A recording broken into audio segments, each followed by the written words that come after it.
All right, so one of the most important thing for building a copper pump is installing this main guide rod onto the body. And the reason is because if I zoom in, you notice how I can move it a little bit with my hand. And that angle matters a lot when slotting it through the pump arm, the pump handle. And the reason is because if it's too close together, it will rub heavily against it. In fact, I can't even put that in right now. But if it's too far, same thing happens. See how it doesn't align properly?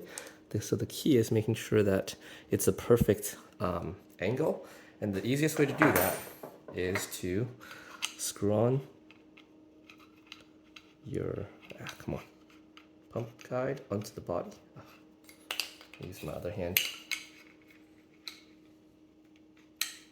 Come on, there it goes. All right, so once I do that, tighten it hand tight, somewhere in the center. And by the way, I already removed the screw out of the pump handle. So all I'm going to do is attach this.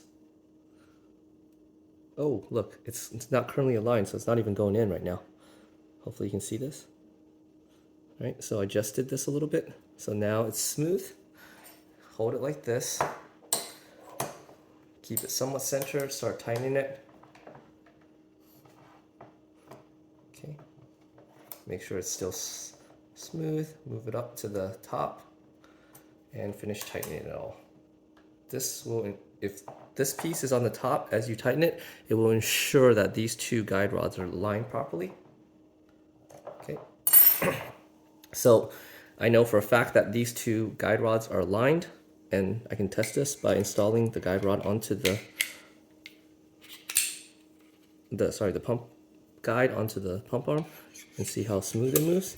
Now the next thing is I need to make sure that this piece does not rub here or here. Right up here, sorry, hopefully you can see this, right here and right here. And the way you do that is to put on your bolt, cocking rod.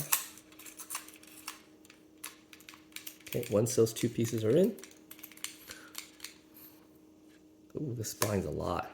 So it's misaligned, so you can tell because it's not freely moving, right? And the biggest culprit is usually this is not centered.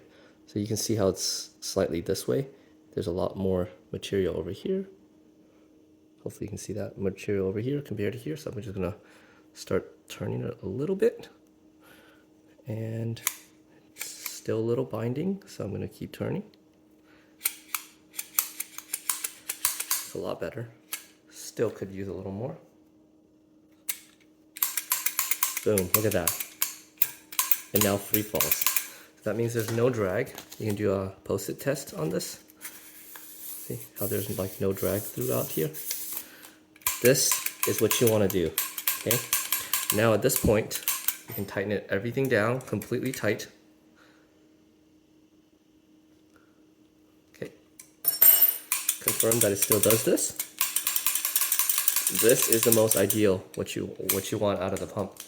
Now you can take off the cocking rod,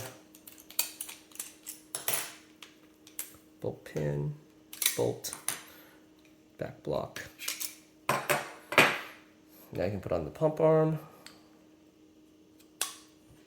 the screws, add the screws inside, lock it down, put the return spring in here, push all this setup in. Back bolt, the bolt into the back block and the cocking rod. And ideally, it should feel very, very smooth when you pump it.